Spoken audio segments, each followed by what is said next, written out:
బాగా వర్షం పడుతుంది రోజు మొత్తం.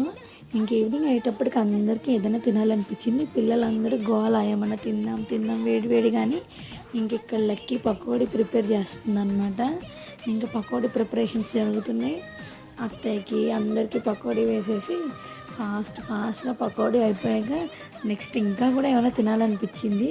ఈ పకోడీ వేసి తినడం అంతా అయిపోయాక షాప్కి వెళ్ళామన్నమాట. పాలు లేవు ఇంట్లో, ఒక మంచి కాఫీ చేసుకుందామని షాప్కి వెళ్ళి అక్కడ పాల ప్యాకెట్ అవి తీసుకొని ఇంటికి వచ్చాము.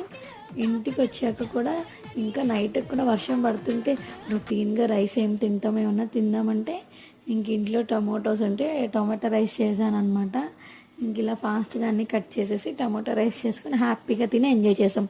మీరు వర్షం వచ్చినప్పుడు ఏం ప్రిపేర్ చేసుకున్నారు, మీకేం తినాలనిపిస్తుందో కమెంట్ చేయండి. అలానే మన ఛానల్ని సబ్స్క్రైబ్ చేసుకోండి.